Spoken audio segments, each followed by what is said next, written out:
I did think it was going to be a week where no one was going to be going home, but there was, and it was me, so. Well, hello. Welcome back to Off the Runway, your favourite chat show where we talk to all the fabulous queens from Drag Race UK Season 6. I'm Jack, but we're joined by someone even more special, of course. She's Belfast primary colour princess. It's Charra Tea. Hello. Hello, you okay? Nice Hello. to Oh, see I'm you. so good. It's so good to see you too. I You need too, to my know. love.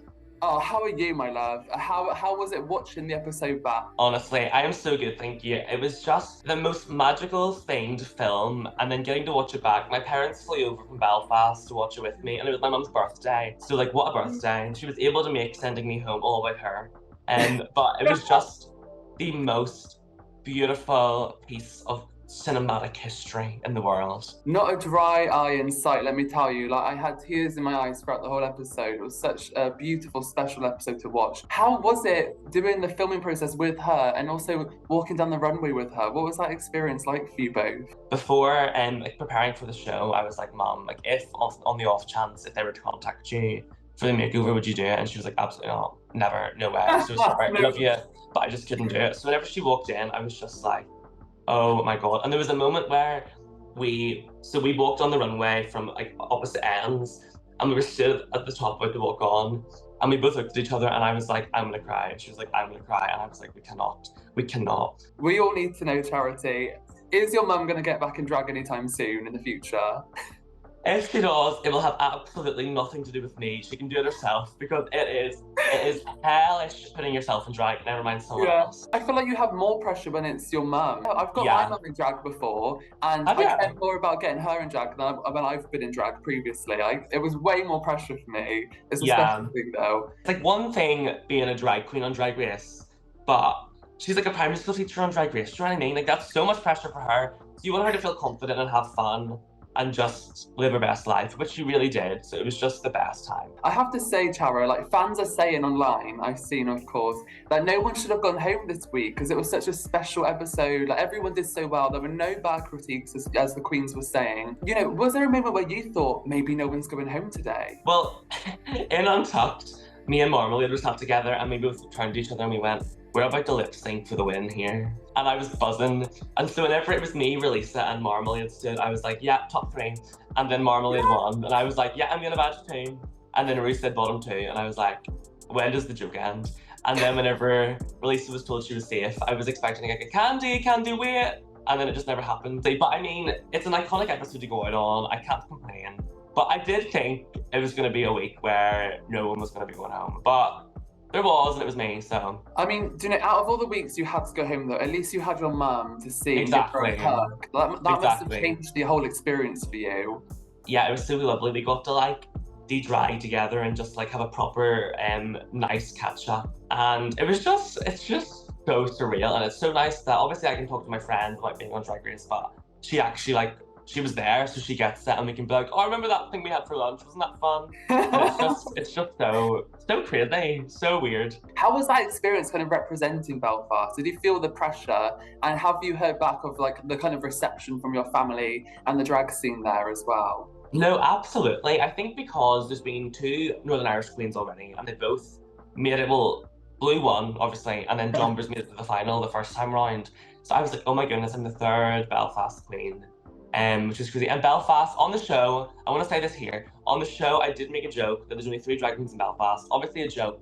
There is many incredible drag artists. Belfast is such an amazing, thriving drag queer scene, and I'm so proud to be a part of it. Even though I don't live there anymore, I still absolutely love it.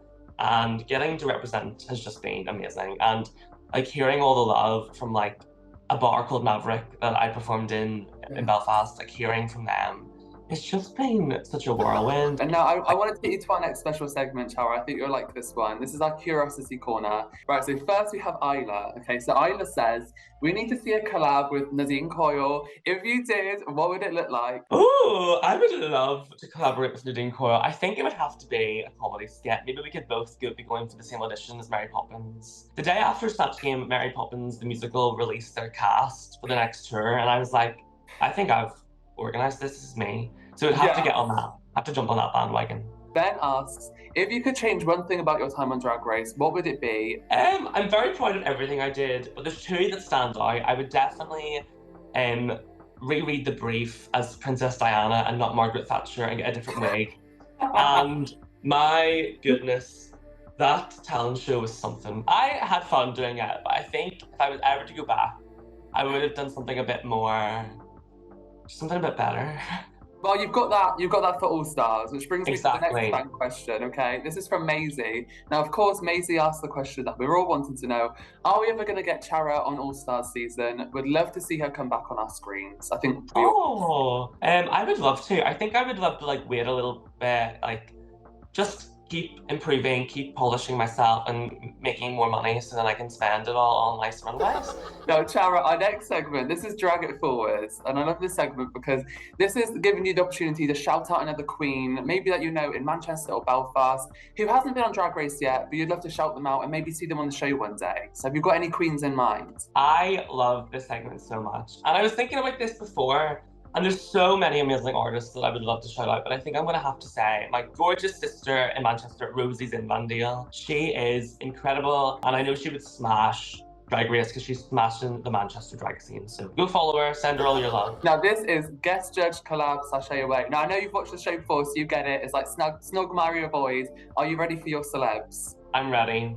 Okay, let's do it. I'm giving you Selena Gomez, Andrew Scott, and Cynthia Erivo, our Wicked Queen. Okay. Oh, this is tricky. Okay. I know. I'm being hard on you. I'm gonna say collab with Cynthia because icon.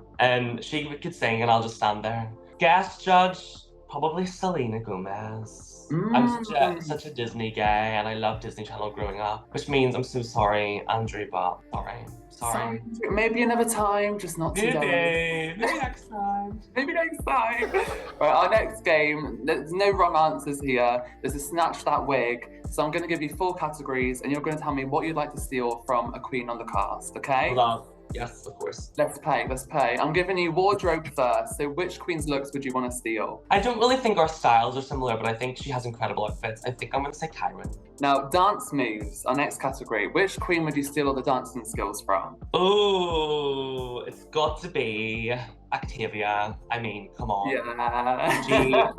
Bloody Nora, she's incredible. I am exhausted watching her. She's mad. Right, next one is comedy. So which comedy queen would you steal all the best jokes from? Oh my goodness. I think probably Voix. She's just hilarious. I've already stolen her wig, and so I have to say Voix.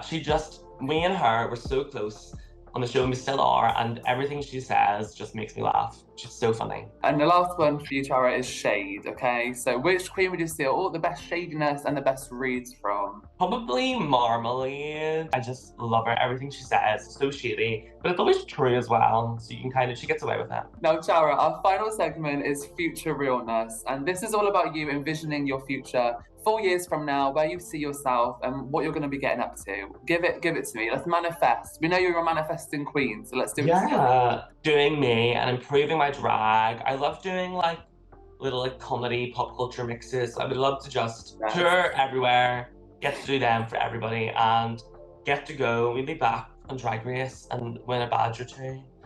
But yeah, just keep being me, keep improving, and keep working and wearing all the primary colours in the world. We love you and we can't wait to see what you get up to next. And we'll make sure we see everyone else next week for the next episode where we'll be joined by another fabulous queen from Drag Race UK. So we'll see you there.